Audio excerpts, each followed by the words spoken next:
آپ کا ایک خاص لباس ہے، گہرے براؤن رنگ کی پگڑی، سفید لباس، کیا اس میں کوئی حکمت ہے؟ سادگی تو ہے نا جی، اس میں تو کوئی مانے گا نا ہماری سادگی کہ ہمارے کپڑے بھی مہنگے نہیں ہیں، ہماری روٹی بھی مہنگی نہیں ہے، ہماری رہائش بھی مہنگی نہیں ہے، ہماری گاڑی بھی مہنگی نہیں ہے، ہمارا ملنا بھی 10-12 سیکٹریوں سے گزر کر آنا یہ بھی نہیں ہے۔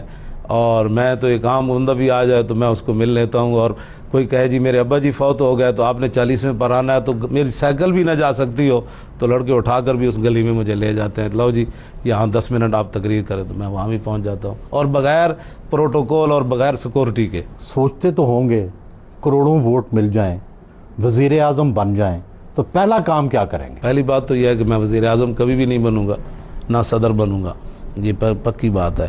کسی اور کو بنائیں گے؟ اور ہی لوگ آئیں گے، ہم جو پیچھے ہی بیٹھیں گے اور ان کو بتائیں گے کہ وہ روزانہ ان کو، حضرت عمر بن عبدالعزیز نے بندہ رکھا ہوا تھا، فرمایا تھا کہ جب بھی میں کوئی غلط بات کروں تو مجھے کہنا ہے عمر اللہ سے ڈرنا، تو ہم ایسے لوگ پیچھے بیٹھیں گے، اور جب بھی ہمارے بندے غلط بات کریں گے تو ہم ان کو کہیں گے اللہ سے ڈرو۔ اگر خود وزیر اعظم نہیں بننا تو کیا کوئی وزیر اعظم ڈھونڈ لیا؟ انشاءاللہ بڑے ہمارے پاس لوگ موجود ہیں، یقین جانیں، اور بڑے اللہ والے موجود ہیں اور پڑھے لکھے لوگ موجود ہیں۔ تو آپ خود کیوں نہیں؟ آپ ماشاءاللہ آپ کی بھی نہیں، میرا کام ہی نہیں ہے نا یہ، آپ جس طرح جانتے ہیں میں تو بس اقبال پڑھاؤں گا لوگوں کو، قرآن پڑھاؤں گا، حدیث۔ میں آپ صحیح بتاؤں، اگر ہمیں حکومت مل جائے نا تو پاکستان میں کوئی ہمارا نوجوان جو ہے وہ اس کو گرامر، یہ نہیں ہوگا کہ اس کو گرامر نہیں آتی، ہم ان کو ایسے سستی گرامر پڑھا دیں گے۔ وہ کیسے؟ دیکھیں تو صحیح نا جی، وہ انشاءاللہ ہمارے پاس اس طرح کا وہ ہے نا الدین کا چراغ، تو میں یہ پڑھاتا بھی رہا ہوں، اور میں بالکل 200 بندہ بھی میں پڑھاتا رہا ہوں، اور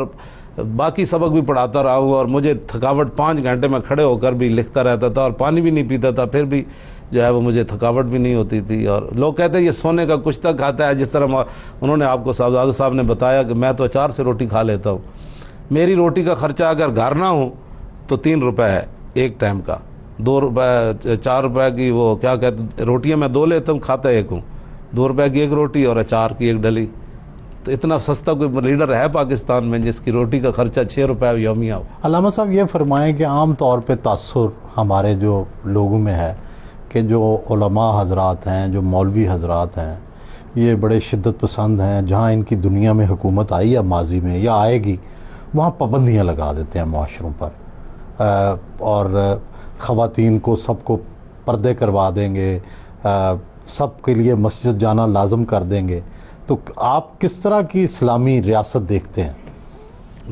ماضی میں مثلا کہاں عورتوں پر کرسچینز میں پیورٹن کی گورنمنٹ آئی، وہ پھر وہ ان کی بات کرے نا، ہماری تو عمر ایران کے اندر انقلاب آیا، تو ایران میں اب بھی وہ عورتیں جو ہیں وہ کہاں جاتی ہیں، وہ ان کا سارا معاملے بازاروں میں جاتی ہیں، وہ ان کی ملازمتیں کرتی ہیں، سارے ڈرائیونگ کرتی ہیں، کہاں ایسے یہ تصور غلط ہے۔ سعودی عرب میں تھا، سعودی عرب میں مولوی تھوڑے آئے تھے، وہ تو ایک شاہی خاندان آیا تھا جس نے، اسلام میں تو شہنشاہیت کا تصور ہی نہیں تھا۔ اسلام میں جمہوریت کا تصور ہے کیا؟ نہیں، اسلام میں جمہوریت کا تصور نہیں ہے، جمہوریت کے لیے ہم اس لیے آئے ہیں کہ جمہوریت کو اعلیٰ بنائیں، اسلام کو تخت پر لانے کے لیے۔ تو کیا آپ ایک دفعہ برسر اقتدار آ گئے تو اس کے بعد اسلامی نظام قائم ہو جائے گا؟ کیا اس کے بعد بھی الیکشن ہوں گے یا نہیں؟ کیوں نہیں ہوں گے الیکشن؟ یہ بالکل تاثر چھوڑ دیں، انشاءاللہ قوم خود چاہے گی کہ جناب جس طرح مدائن سے صحابہ نکل رہے تھے، عیسائی فوجیں آ رہی تھی نا، تو عیسائی ایسے دامن پکڑ کر کھڑے تھے، یا اللہ ان فرشتوں کو پھر واپس لا، یہ کیسے لوگ واپس جا رہے ہیں، حالانکہ ان کے ہم مذہب آ رہے تھے۔ تو ہم اس طرح کا نظام لے آئیں گے کہ جس نظام کے اندر، یہ تو ان کی حکومت آئی نا، اگر ہماری پتہ چلتا نا ہماری ہے تو اس وقت سے جھگیاں شگیاں ختم ہو چکی ہوتی، ان کو اچھے طریقے سے ہم نے روٹی پانی دینا شروع کر دینا تھا۔ عیاشی جب کرنی کسی نے نہیں ہے، فرض کریں اس بار ہی آپ کی حکومت آ جاتی تو کیا آپ کے پاس ایسی سوچ اور انتظامات ہیں کہ آپ ملک کو تبدیل کر سکتے ہیں؟ میں کہتا ہوں جی، جس دن عمر بن عبدالعزیز نے صرف مسجد میں خطبہ دیا تھا نا، گھر جاتے ہوئے آدھا اسلام نافذ ہو چکا تھا۔ اسلام نافذ ہوتا ہے اپنے آپ پر، پہلے آپ نے کہا کہ آج کے بعد عمر بن عبدالعزیز کے تمام بیوی کی جائیداد جو ہے وہ قوم کے خزانے میں جمع، ورنہ بیوی کو طلاق، تو بھاگ عمر رکھنا ہے یا پیسے رکھنے ہیں؟ اس نے کہا نہیں عمر رکھنا ہے۔ تو پھر ارب پتی لوگ صبح تک جو ہے نا فٹ پاتھوں پر سوئے ہوئے تھے کہ آج عمر بن عبدالعزیز آ گیا۔ وہ تو دور نہیں آ سکتا، لیکن تبدیلی ایک دن میں ضرور آئے گی کہ لوگ دیکھیں گے عیاشیاں ختم ہو جائیں گی۔ اور کیا کیا کریں گے؟ جب عیاشیاں ختم ہو جائیں، قوم کے خزانے پر بوجھ ختم ہو جائے گا، اور اتنا بڑا جناب، کسی کی 10 لاکھ تنخواہ اور کسی کی 10,000 تنخواہ، سب کی برابر ہوگی؟ نہیں برابر نہیں ہوگی، وہ تو بدر، صحابہ بدر کے برابر تو باقی صحابہ نہیں تھے نا، ہوگی لیکن اتنا نہیں ہوگا کہ ایک آدمی بھیک مانگتا رہے ساری زندگی اور دوسرا جو ہے وہ محلات ہی بناتا رہے اور یورپ میں بھی جا کر مال خرید لے اور یہاں تھر کے بچوں کو دودھ بھی نہ ملے، اور عورتیں اپنے بچے لے کر چوک میں کھڑی ہو جائیں، کرایہ نہیں ادا کر سکتی، بچے برائے فروخت ہے، اور نہروں کے اندر اپنے بچوں سمیت چھلانگ لگا دے اپنے بچوں کو۔ میں تو تصور کر کے کانپتا ہوں وہ بچیاں جن کو ماؤں نے ذبح کیا، قیامت والے دن وہ حضور کے سامنے پیش ہوں گی، حضور آپ نے تو سیر ہو کر روٹی بھی نہیں کھائی، تو مجھے بتائیں میری ماں نے کیوں ذبح کیا تھا؟ اس کا امت کے پاس کوئی جواب نہیں ہے، جو 20 40 ہزار کی روٹیاں کھاتے ہیں PC میں، اور ان کو یہ بھی نہیں پتا کہ یہ جھگی والے، ان کو بھی تو آخر حق بنتا ہے، صاف پانی ان کو نہیں ضرورت، ہمیں جراثیم لگتے ہیں تو ان کو نہیں لگتے۔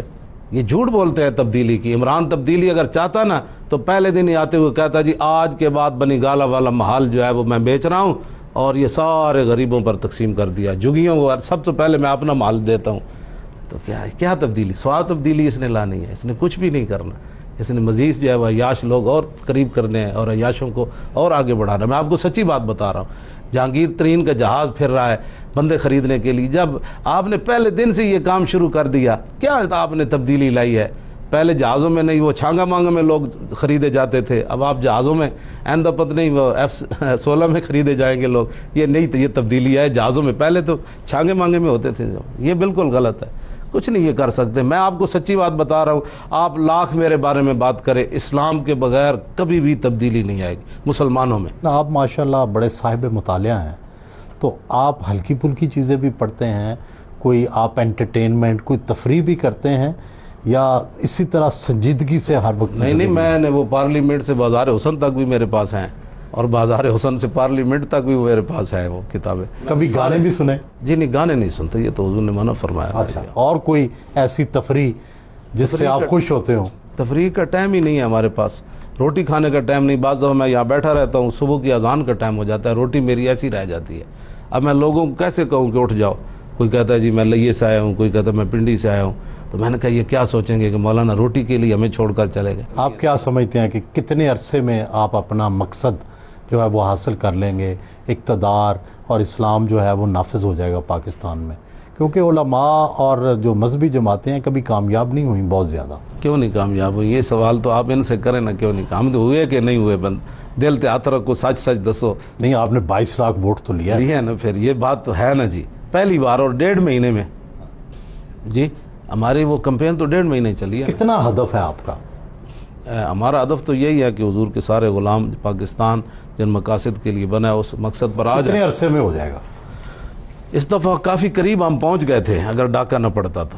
میں آپ کو سچی بات بتاؤں، جلوس کی شکل میں لوگ ووٹ ڈالنے آئے، جلوس کی شکل میں، کہ خدا تو آپ سمجھتے ہیں اگلے الیکشن تک آپ ایک بڑی قومی پارٹی بن جائیں گے؟ سمجھتے نہیں ہیں، بس امید ہے اللہ رسول کو، من یتوکل علی اللہ فہو حسبہ، بھروسہ تو اللہ ہی پر ہے، جس نے پہلے بھی ہمارے جو ہے وہ سارے کرم فرمائے، تو اسی پر بھروسہ ہے۔ اگر ہماری نیتیں صحیح رہیں اور ہمارے وہ جب دریائے دجلہ میں گھوڑے ڈالنے لگے نا حضرت سعد اور سلمان فارسی، تو حضرت سعد نے تاریخی جملہ فرمایا تھا کہ اگر ہمارے گناہ نیکیوں سے کم ہوئے، نیکیاں زیادہ ہوئیں تو گھوڑے ہمارے کنارے لگ جائیں گے، حالانکہ وہ تو بڑے لوگ تھے۔ تو اگر ہمارے جماعت کے لوگ مخلص رہے اور واقعتاً ہم اسلام کے ساتھ مخلص اور نیکیاں کرتے رہے، گناہ ہمارے نہ بڑھے، تو پھر اللہ تعالیٰ میں کامیابیاں دے گا۔ اگر گناہ ہمارے بڑھ گئے، بعد لوگوں کی طرح آیا ہی آیا، چھایا ہی چھایا، لے گیا وہ آیا، اور اندر سے خالی تو کیا تعلیمی نظام میں بھی تبدیلیاں لائیں گے؟ تعلیمی نظام تو بدلنا کیا ہے، وہ تو یہ تو اقبال کہتا ہے کہ وہ کہا ایک لرد فرنگی نے اپنے پسر سے کہ منظر وہ طلب کر کے آنکھ نہ ہو کبھی سیر، سینے میں رہیں راز ملوکانہ تو بہتر، کرتے نہیں کبھی محکوم کو تیغوں سے زیر، اور تعلیم کے تیزاب میں ڈال کر اس کی خودی کو ہو جائے ملائم تو جدھر چاہے سے پھیر، اور تاثیر میں اکثیر سے بڑھ کر ہے یہ تیزاب کہ سونے کا ہمالہ ہو تو مٹی کا ایک ڈھیر۔ تو تعلیم تو اقبال بھی کہہ گیا کہ یہ ہمیں پڑھائی جا رہی ہے نا، سونے کا مسلمان ہمالہ ہونا، وہ تعلیم پڑھنے کے بعد خود بیٹھ کر کہتا ہے آہو میرے خیال میں اسلام کا یہ مسئلہ جو ہے نا یہ ایسے ہونا چاہیے تھا، وہ سونے کا پہاڑ وہ تعلیم مٹی بن گیا ہے۔ تو تعلیمی نظام تو انشاءاللہ خود ہی بدلا جائے گا۔ جب مسلمان تو یہ نہیں کہ ہم ختم کر دیں کہ ہمارے بچے بڑے بڑے اعلیٰ عہدوں پر جائیں, دنیا کی تعلیم پڑھیں, لیکن پہلی بات وہی ہے جو اقبال کہتا ہے کہ وہاں مجھے خیرہ نہ کر, خیرہ میں اکھ پٹ کے بھی میں نہیں ویکھی انہوں دی ترقی. ہمارے بچے جائیں وہ میں آزمائے خانہ یورپ چشیدم بجانے من کے درد سر خریدم, کہ وہ پڑھنے کے بعد اقبال پھر کہتا ہے میں سر درد خرید کے آیا ہوں. فقیرم از تو خواہم ہر چے خواہم دلے کوہ خراش از برگے کاہم, ہے نا جی. تو میں یہی چاہتا ہوں کہ ہمارے بچے پڑھیں دنیا کی. معاشی نظام بھی بدلیں گے؟ معاشی نظام تو بدلنا ہے. سود کو کیسے چلایا جا سکتا؟ اللہ رسول سے اعلان تو جنگ. سود کے بغیر کیسے معیشت چلے گی؟ انشاءاللہ ایسی چلے گی کہ دنیا خود پریشان ہو جائے گی. اسلام ہمارے پاس جو زکوٰۃ کا نظام ہے, عشر کا نظام ہے, خراج کا نظام ہے, اور مزاربت کا جو اسلام کا نظام ہے, لوگ دیکھتے رہ جائیں گے کہ یہ کیسے ہوگا. اور ہمارے یہ نہیں کہ میں آپ سے فرضی باتیں کر رہا ہوں, ہمارے پاس ایسے ایسے خفیہ نوجوان آئے جنہوں نے پورے اسلامی نظام حکومت تیار کر کے لائے کہ مولانا پریشان نہیں ہونا, ہم پیچھے بیٹھے ہیں, آپ صرف جو ہے وہ آگے آئیں تو یہ ساری چیزیں تیار ہیں ہمارے لیے. اور وہ گمنام لوگ ہیں اور ایڈے قابل لوگ بڑے بڑے. یہ ایسے میں دعوے تھوڑے کر رہا ہوں بھائی. ہاں, اور وہ جین کی پینٹیں پہنے ہوئے بچے ہیں ہمارے, یہ نہیں کہ وہ مولوی ہیں. وہ انہوں نے کہا حکومتیں ہم آپ کو چلا کر دکھائیں گے, آپ صرف نظام جو ہے اس کو آگے لائے. انہوں نے چلانی ہے, اسی لیے تو میں کہہ رہا ہوں میں نے کچھ نہیں بننا, انہوں نے چلانا ہے سارا کو. طیب اردگان کی طرح ہم پینٹیں ڈالوا کر ان کو وزیر اعظم صدر بنا دیں گے, کام تو وہ کر لیں گے نا. پیچھے ہم بیٹھ کر ان کو کہیں گے بھئی یہ کرو, کام تو انہوں نے چلانا ہے نا. کیا نون لیگ یا تحریک انصاف کے امیدواروں نے رابطہ کیا کہ آپ کی پارٹی کے لوگ بیٹھ جائیں یا آپ ان کی حمایت کر دیں؟ یہ ہوا ہے, میرے ساتھ تو نہیں کرتے, لیکن ہوا ہے ہمارے ساتھیوں سے, لوگوں نے رابطے کیے. لیکن آپ نہیں مانے؟ جی نہیں, ہمارا منشور ہی نہیں تھا نہ کسی کے حق میں بیٹھنا اور نہ کسی کو اپنے حق میں بٹھانا. خود کوئی بیٹھ جائے تو ٹھیک ہے. ظاہر ہے آپ کو ان انتخابات پر شدید اعتراضات ہیں, تو کیا آپ صرف احتجاج کرنے جا رہے ہیں یا اس دفعہ بھی دھرنا دینا چاہتے ہیں؟ نہیں, دھرنے کا تو فی الحال کوئی نہیں ہمارے. دھرنا تو ہمارا پہلی نام, جب ہمارا نام آتا ہے تو لوگوں کے ذہن میں دھرنا آ جاتا ہے, حالانکہ یہ بات ایسے نہیں ہے. دھرنا ہمارا بامقصد تھا, ختم نبوت کے لیے تھا. تو کیا اب آپ ختم نبوت کے قانون سے مطمئن ہیں؟ جی کہتے ہیں, وہ واپس لے لیا ہے انہوں نے, یہی کہتے ہیں. راجہ ظفر الحق صاحب کی رپورٹ بھی آ گئی ہے. تو آپ مطمئن ہیں؟ بظاہر تو یہی ہے, اگر کسی نے اور چھیڑ چھاڑ نہ کی تو. علامہ خادم رضوی نے انٹرویو کے اختتام پر پھولوں کا گلدستہ پیش کیا.